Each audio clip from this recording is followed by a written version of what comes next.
ଯେତେବେଳେ କୃଷି ବିଭାଗ କଥା ଆଲୋଚନା ହେଉଛି କାଳିଆ ଯୋଜନା ଗୋଟେ ନବୀନଙ୍କର ଗେମ୍ ଚେଞ୍ଜର ଥିଲା। ସେ କାଳିଆ ଯୋଜନା ବନ୍ଦ ହେବ କି ଚାଲିବ କି ତାକୁ ଯଦି କାଳିଆ ଯୋଜନା ଚଲେଇବେ ଏପଟେ 3100 ଟଙ୍କା ଧାନ ଦେବେ, ଇଏ ଗୋଟେ ବଡ଼ ଚ୍ୟାଲେଞ୍ଜ ହେବନି ସରକାରଙ୍କ ପାଇଁ? ନିଶ୍ଚିତ ଭାବରେ ପିଏମସି କେନ୍ଦ୍ରରୁ ଆସୁଛି, ନବୀନ ପଟ୍ଟନାୟକଙ୍କର ଏଠି କାଳିଆ ଅଛି, ତ ତା ଭିତରେ ଗୋଟେ ଡୁପ୍ଲିକେସି ଆସିବାର ସମ୍ଭାବନା ରହିଛି ଯେ ପ୍ରଧାନମନ୍ତ୍ରୀ ଟଙ୍କା ଦଉଛନ୍ତି, ରାଜ୍ୟ ସରକାର ଟଙ୍କା ଦଉଛନ୍ତି, ଦୁଇଟା ସରକାର ଥିଲେ ବୋଲି ଭିନ୍ନ ଭିନ୍ନ ବାଟରେ ଆସୁଥିଲା।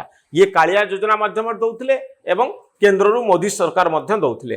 ତେଣୁ ବର୍ତ୍ତମାନ ସମୟରେ ସେ ସ୍କିମ୍କୁ କେଉଁ ରୂପରେ ସରକାର ନେଉଛନ୍ତି ନିଶ୍ଚିତ ଭାବରେ ସେଇଟା ଗୋଟିଏ ବଡ଼ କଥା। ଆଉ ଏତେ କୃଷକଙ୍କ ପାଖରେ ଟଙ୍କା ପହଞ୍ଚୁଛି, ତେଣୁ ଏ ସ୍କିମ୍ଟି ବନ୍ଦ ହେଇଯିବ ମୁଁ ଭାବୁନି ତା ବନ୍ଦ ହେବ ବୋଲି। କିନ୍ତୁ 3100 ଟଙ୍କା ଧାନ କ୍ୱିଣ୍ଟାଲ ଆଉ କାଳିଆ ଯୋଜନା ଭିତରେ सरकार कौन बाट बाहर करेतु आर्थिक बोझ अधिक हम आम निश्चित भाव में यहाँ अपेक्षा करवा। आ गोटे हूँ बीएसकेवाई कार्ड आप जानते जे आयुष्मान योजना ए दुईटा एका केंद्र सरकार आयुष्मान योजना आ नवीन पट्टनायक सरकार कहले जे आपनकर आयुष्मान योजना रे आपन को कहीं आम राजनैतिक फायदा देवु आम आमर नुआ स्कीम तैयारी करूँ ता हूँ विजु स्वास्थ्य कल्याण योजना।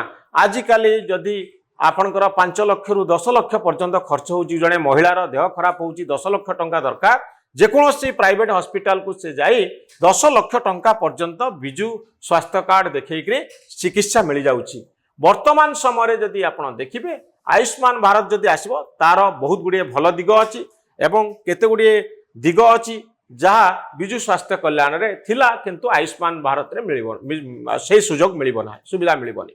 तेणु से क्षेत्र में कि प्रकार निष्पत्ति निया जाउची विजु स्वास्थ्य कल्याण योजना को बंद करा जाउची आयुष्मान योजना को लागू करा जाउची एभली करा जाउची ना दुईटी जाक कार्ड रहुची दुईटी जाक कार्ड रे सुविधा ओडिशा लोक पाई परिबे। निश्चित भाव में ताकू आमे अपेक्षा करिबा जे आपण आइदर आयुष्मान भारत बा विजु स्वास्थ्य कल्याण जो थे चाहिए आपण निजको एनरोल करि परिबे।